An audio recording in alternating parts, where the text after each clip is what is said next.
Oh, kumusta na po? Ano po masasabi niyo sa ibinigay ni Lord na buhay? Nakarating ka sa 70 years of your life. Ang wish ko lang, panibagong ano? Panibagong 70? Kala ko panibagong 70 ulit. Panibagong buhay ulit. Ayun.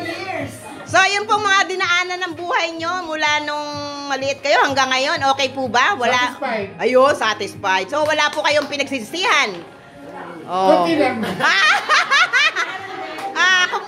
Lalo na po sa pamilya nyo, okay naman po ang mga anak nyo. Di ba? I'm very happy. Oh, very good ang mga anak. Oh. Ay, how about naman po ang inyong nag-iisang darling? Oh. Isa lang ba? Ano masasabi nyo sa nag-iisa yung darling, yung kabiyak ng iyong puso? Ano? Best supporter. Ay, yung best supporter. O, punta ka rito para kiss naman kayo. Oh!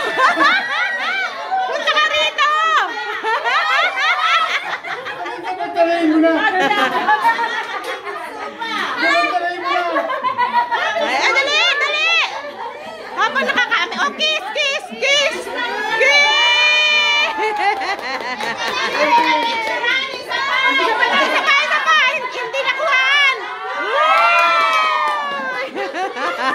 Ngayon naman po, hintayin, pakinggan naman namin ang masasabi ng ating, may bahay. Hindi! Wag na! Sige, one time lang! Ano masasabi mo sa iyong darling na Napakabait ba? Napakabait? Oo, mabait yan. Ngayon lang balbigin. So, ano po masasabi nyo? Kayo ba ang lucky o siya ang lucky? Siya ba ang maswerte o kayo? Pareho. Pareho. Ay, siya ang maganda. So, ano po masasabi nyo kay Lord ngayong nakaabot ka ng 70 years old? Thank you. Oh, thank you. Ayan. Oh, sige po.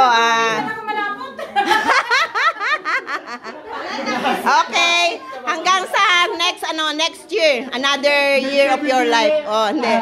Kahit 71 po muna para po wag mag-skip. Sige po.